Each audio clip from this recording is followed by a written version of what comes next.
আজকের ভিডিওতে তোমাদের দেখাবো এমএস ওয়ার্ডে কিভাবে এরকম বিভিন্ন ধরনের শেপের ভেতরে তোমরা ছবি অ্যাড করতে পারবে, যেটা কিন্তু দেখতে দুর্দান্ত লাগছে। এর জন্য আমরা স্ক্রিনে সবার ফার্স্টে আমরা আমাদের যে শেপগুলো লাগবে সেই শেপগুলো এঁকে নেব। শেপ আঁকার জন্য আমরা চলে যাবো ইনসার্ট ট্যাবে।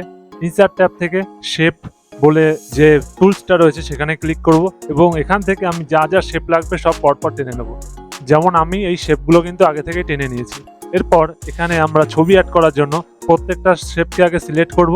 সিলেক্ট করার পরে আমরা ওপরেই দেখব ট্যাব বারের মধ্যে লাস্ট অপশনে রয়েছে শেপ ফরম্যাট, এখানে ক্লিক করব এবং সেখান থেকে শেপ স্টাইল গ্রুপের থেকে আমরা চলে যাব শেপ ফিল বলে। শেপ ফিল মানে আমি শেপটাকে কি দিয়ে ফিল করব সেটা। আমি চাইলে কালার দিয়েও ফিল করতে পারি, কিন্তু নিচেই দেখতে পাচ্ছ বিভিন্ন অপশন রয়েছে, পিকচার, গার্ডেন, স্ট্রাকচার। আমরা চলে যাব পিকচার থেকে আমার যদি যে ছবিটা দিতে চাই সেটা যদি আমার আগে থেকে কম্পিউটারে থাকে তাহলে ব্রাউজে ক্লিক করব, নয়তোবা আমরা এখানে সেই ছবিটা লিখে সার্চ করব। যেমন আমি সার্চ করছি MS ধোনি বলে, সার্চ করলে অনেক ছবি চলে আসবে।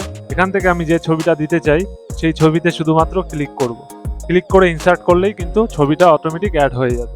এইভাবে কিন্তু আমরা প্রত্যেকটা শেপেই সেম পদ্ধতিতে শেপ ফিল অপশান থেকে পিকচারে গিয়ে একইভাবে ছবি অ্যাড করব। আমি কিন্তু এই একই পদ্ধতিতে সবকটা শেপেই ছবি অ্যাড করে ফেলেছি। আশা করি তোমরা এইভাবে যে কোনো শেপের ভিতরে ছবি অ্যাড করতে পারবে। আজকের এই ক্লাসে এই ছোট্ট টিপসটি তোমাদের জানানোর ছিল। যদি ক্লাসটা ভালো লেগে থাকে অবশ্যই লাইক, কমেন্ট, শেয়ার করতে ভুলবে না। আর এরকমই আরও অ্যাডভান্স কম্পিউটার সম্পর্কিত ভিডিও পেতে অবশ্যই আমাদের চ্যানেলটিকে সাবস্ক্রাইব করে বেল আইকনটিকে ক্লিক করে রাখবে।